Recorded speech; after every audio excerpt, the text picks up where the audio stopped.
ప్రపంచంలో ఎక్కడున్నా మీ గోత్రనామాలతో వేదమందిర్ నిర్వహించే ఆన్లైన్ పూజలు హోమాల ద్వారా దైవ అనుగ్రహాన్ని పొందండి.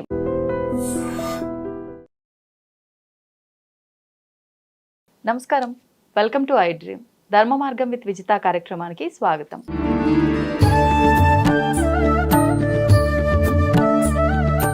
నమస్తే మా. శ్రీ గురుభ్యో నమః, శ్రీ మాత్రే నమః. నమస్తే మా.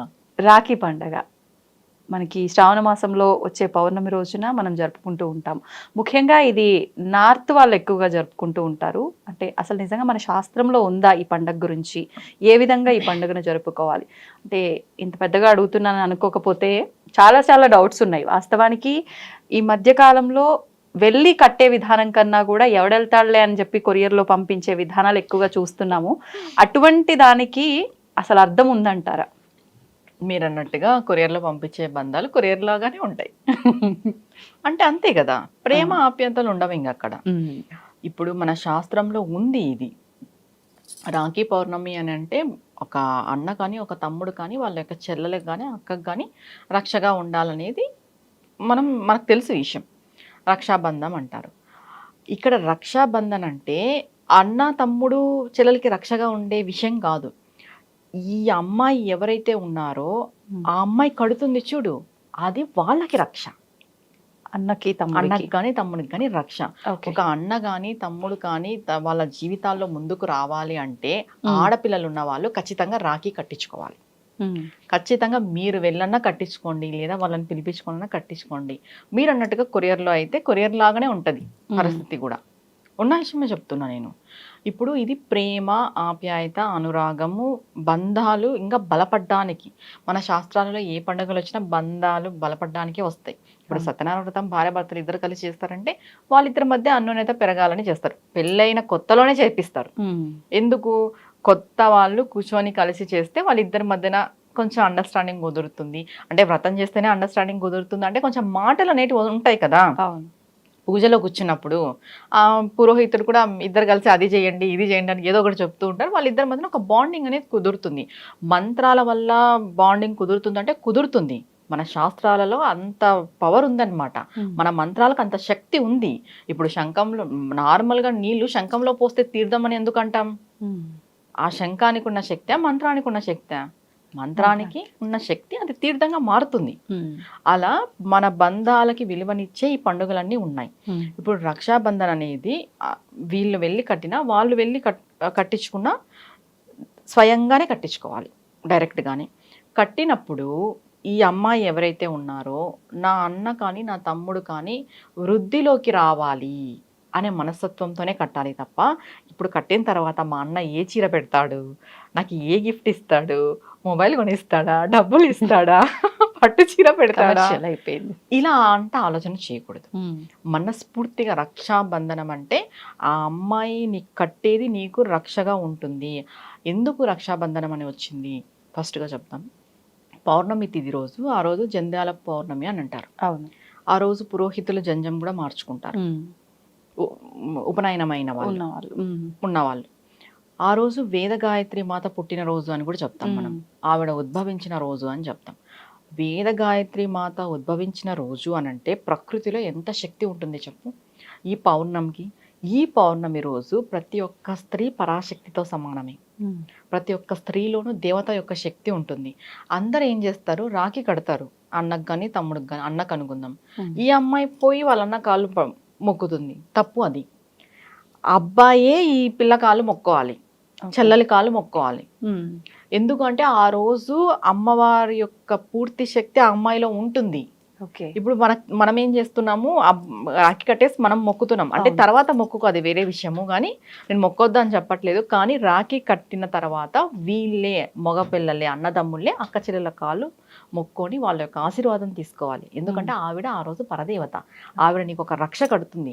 ఇంకొకటి, ఈ రాఖీ కట్టేటప్పుడు కూడా మంచి మనసుతో, ఇప్పుడు రక్షాబంధన స్తోత్రం శ్లోకం చెప్పకపోయినా కూడా రక్ష రక్ష అని ఒక 3 సార్లు మనసులో అనుకొని నేను కడుతున్నది మా అన్నకి రక్షగా ఉండాలి, మా బంధానికి కూడా ఈ రక్ష మమ్మల్ని కాపాడుతూ ఉండాలి, మా బంధం ఎప్పుడు ఇలానే ఉండాలి, మా అన్న అంచెలంచెలుగా ఎదగాలి, అన్నదమ్ములు ఎవరైతే ఉన్నారో వాళ్ళు బాగుండాలి, వాళ్ళు బాగుంటే మేము బాగుంటామనే ఆలోచన ఉండాలి తప్ప అన్నదమ్ములు చెడిపోవాలి, అన్నదమ్ముల గురించి మనం తక్కువగా చేసి మాట్లాడడం కానీ ఇలాంటివన్నీ చేయకూడదు.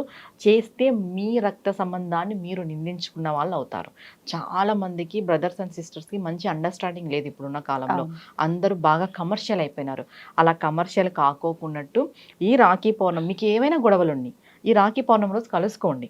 కలుసుకొని మీ అన్నను ఒక 4 తిట్లు తిట్టి అలా కాదు ఇలా, మీ తమ్ముడిని ఒక 4 తిట్టి అలా, లేదా మీ అక్క వాళ్ళకి మీరే వెళ్ళండి, మగవాళ్ళు తగ్గండి. మీ అక్క చెల్లెల ముందు తగ్గితే ఏం నష్టం లేదు. ఆ అమ్మాయిలకు కొంచెం కోపం ఉంటుంది. అండ్ నెక్స్ట్ వాళ్ళ అత్తగారింటికి పోయింటారు కాబట్టి ఇంకా ఎక్కువ ఉంటుంది. అంటే నేనేం ఆ ఇంట్లో లేను, నన్ను వచ్చినప్పుడు చూసుకోడు, పలకరించడు, ఇవన్నీ ఆడపిల్లలు మనసులో పెట్టుకొని బాధపడకూడదు. మీరే వెళ్ళండి, అన్నదమ్ములే తగ్గి మీ ఆడపిల్లల చేత కట్టించుకోండి. ఇంకొకటి, మీ ఆడపిల్లలకి మాత్రమే మీరు రక్షగా ఉండడం కాదు, సొసైటీలో ఉన్న ఏ ఆడపిల్లలకైనా కూడా మీరు రక్షగా ఉండాలి. అంటే మీ చెల్లెల్ని మాత్రం మీరు సేఫ్గా చూసుకుంటారు, మీ చెల్లెల్ని మాత్రం మీరు రక్షణ చేస్తారు, పక్కింటోడి చెల్లెల్ని ఎదురింటోడి చెల్లెల్ని టీజ్ చేస్తారు. అది తప్పు కదా. చెల్లెలు అన్నాక అంత చెల్లెల్లాగా చూడాలి. అంటే చెల్లెల్లాగా చూడకపోయినా రెస్పెక్ట్ ఉండాలి. స్త్రీకి రెస్పెక్ట్ ఇవ్వండి. ఈ రక్షాబంధనం కట్టించుకుని ఇంకోటి దీంట్లో సొంతం వాళ్ళే కట్టాలా, బయట వాళ్ళు కట్టకూడదు, ఎవరైనా కట్టచ్చు. ఆ రోజు మనం రక్షాబంధనం కడుతున్నాము అనంటే వాళ్ళకి రక్షగా ఉండాలి. వాళ్ళు జీవితంలో ఎటువంటి ఆటంకాలు ఉన్నా కూడా వాటిని అధిగమించి ముందుకు పోవాలి. మనం కట్టిన ఒక తాడు, రాఖీ ఏదైనా కానీ వాళ్ళకి రక్షగా ఆ రోజు పనిచేస్తుంది. దాన్ని అది రక్షాబంధనం అన్నారు. వాళ్ళు ఇంకొకటి అన్నా చెల్లెల యొక్క బంధానికి ఒక రోజు, ఒక పండుగ. ఈ రిటర్న్ గిఫ్ట్స్ దాని గురించి ఎక్కువ ఆలోచించుకోకున్నట్టు మీ అన్న స్తోమత తగ్గట్టు మీకు ఏమిస్తే అది మీరు కూడా మనస్ఫూర్తిగా స్వీకరించండి. ఇంకొకటి, ఇంటికి వచ్చిన ఆడపిల్లలకి ఆ రోజు పసుపు కుంకుమ, మీకు స్తోమత ఉంటే బట్టలు పెట్టండి, లేదు అంటే పసుపు కుంకుమలు ఇచ్చి వాళ్ళు కొంచెం మనశ్శాంతిగా తృప్తి చెందేలాగా చేసి పంపించండి. ఎవరు కూడా ఆడపిల్లల్ని ఇబ్బంది పెట్టద్దు. ఆడపిల్లల్ని ఇబ్బంది పెట్టిన వాళ్ళు ముందుకు వచ్చినట్టు చరిత్రలోనే లేదు. ఇప్పుడు చాలా మంది కొంచెం దూర ప్రాంతాల్లో ఉంటారు, అదే రోజున రాలేకపోతుంటారు, నెక్స్ట్ డే కూడా రాఖీ కట్టుకోవచ్చా? కొంతమంది దూర ప్రాంతంలో ఉండేవాళ్ళు ఈ రాఖీ పౌర్ణమి నుండి నెక్స్ట్ రాఖీ పౌర్ణమి వరకు కూడా కట్టుకుంటారు. నెలంతా కూడా, అంటే కొంచెం దూర ప్రాంతంలో ఉంటారు, ఆ రోజుకి వాళ్ళు రాలేరు. కొంతమంది అమ్మాయిలకి ఏదైనా ప్రాబ్లం ఉండి కూడా రాలేకపోవచ్చు, ఏదైనా ఇష్యూ అయిండొచ్చు. ఇంకొకటి ఏంటంటే, ఈ రాఖీ కట్టే రోజు ఇంట్లో పూజ చేసుకొని ఫస్ట్ దేవత ఆరాధన చేసి అన్నయ్యని కానీ తమ్ముడిని కానీ కూర్చోపెట్టి ఫస్ట్ బొట్టు పెట్టి వాళ్ళకి, తర్వాత స్వీట్ తినిపించి, దాని తర్వాత రాఖీ కట్టి చేతికి కట్టిన తర్వాత వాళ్ళకి హారతి ఇవ్వాలి. హారతి ఇచ్చిన తర్వాత మీరు చేతిలో అక్షంతలు అనేటివి పట్టుకోవాలి. ఆడపిల్లలు చేతిలో అక్షంతలు తీసుకొని వాళ్ళు ఎప్పుడైతే హారతి ఇచ్చిన తర్వాత ఈ మగవాళ్ళ అన్నదమ్ముళ్ళు వచ్చేసి ఆ అమ్మాయి యొక్క పాదాలకి దండం పెట్టుకొని ఆశీర్వదించమని కోరాలి. ఇప్పుడు ఈ అమ్మాయి మనస్ఫూర్తిగా ఆశీర్వదించిన తర్వాత ఏవైనా గిఫ్ట్స్ ఉంటే గిఫ్ట్స్ ఇచ్చుకోవచ్చు.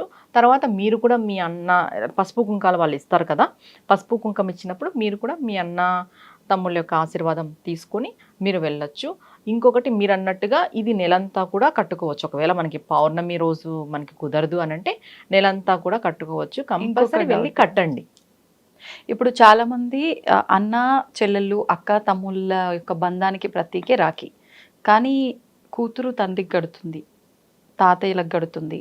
అంటే రిలేషన్ ఏదైనా సరే అక్కడ ఒకరికొకరు ఆ ఇంట్లో ఉన్న సభ్యుల వరకు రాఖీ కట్టుకోవడం అనేది ఎక్కువగా గమనిస్తూ ఉన్నాం. అలా కట్టచ్చు అంటారా? అది రక్షాబంధనం. రక్షాబంధనం అంటే అందరికీ రక్షణే. ఇప్పుడు కొంతమంది ఆడపిల్లలకి అన్నదమ్ముళ్ళు ఉండరు, వాళ్ళకి కట్టాలని ఒక ఇది ఉంటుంది. చిన్నపిల్లలు ఉంటారు ఇంట్లో, కట్టాలని ఒక కోరిక ఉంటుంది. ఇప్పుడు మగపిల్లలు ఉంటారు, వాళ్ళకి చెల్లెళ్ళు ఉండరు. మగపిల్లలకి ఏం చేస్తుంది, తల్లినే కడుతుంది. ఆల్మోస్ట్ మనం చూస్తుంటాం, నా కొడుకు బాధపడకూడదు, ఇబ్బంది పడకూడదు అనే ఒక విషయంలో బాధపడకూడదు అంటే తల్లినో ఎవరో ఒకరు కడతారు. అది రక్షాబంధనం అంటాం. అది రక్షగా కట్టేది. అది కట్టుకున్నంత మాత్రాన, కట్టినంత మాత్రాన ఏమీ కాదు. ఇంకా నార్త్ ఇండియన్స్ అయితే భార్య భర్తలు కూడా కట్టుకుంటారు. ఇప్పుడు మన దగ్గర అయినా కట్టుకుంటారు, కొరియర్లో పంపించింది భార్య కదా, భర్త కట్టాలి. అవును, భార్య భర్తలు కూడా కట్టుకుంటున్నారు స్వయంగా. అంటే మీరు కొరియర్ విషయం పక్కన పెడితే స్వయంగా కూడా నార్త్ ఇండియన్స్ భార్య భర్తలు కూడా కట్టుకుంటారు. అది రక్షాబంధనం అంటే వాళ్ళు అది ఆ కట్టే తాడుని రక్షగా భావిస్తున్నారు తప్ప ఇక్కడ అన్నా చెల్లెల, భార్య భర్త, తల్లి కొడుక అనేది కాదు. రక్షాబంధనం అంటే నేను కట్టిండేది అవతల వాళ్ళకి రక్షగా ఉండాలి, వాళ్ళు రక్షింపబడాలి అనేసి యువతల వ్యక్తి కడుతున్నారనే భావనతో నార్త్ సైడ్ వాళ్ళు భార్య భర్తలు కూడా కట్టుకుంటారు. ధన్యవాదాలమ్మా. నమస్తే అమ్మా. And for more videos, Please subscribe to iDream. Please subscribe to iDream. Please subscribe iDream. and please subscribe to iDream. For more videos, subscribe to iDream. Please like, share and subscribe to the channel. Congratulations, iDream. Subscribe to iDream. Subscribe to iDream. so subscribe to iDream Media. iDream ki iDream team andarki huge congratulations. Please subscribe iDream Media. Please subscribe to iDream. Subscribe iDream. Please subscribe to iDream. iDream అంటే నా కళల ఛానల్ను subscribe చేసుకున్న నోరు తిరుగుతలేదు, మీరైతే గంట గుర్తు కొట్టండి. For more such videos, please subscribe to iDream. Subscribe to iDream. Please subscribe to iDream. Please subscribe iDream Media. Please do subscribe to iDream. Please subscribe to iDream Media. For best entertainment and information, please subscribe iDream. And don't forget to subscribe to iDream.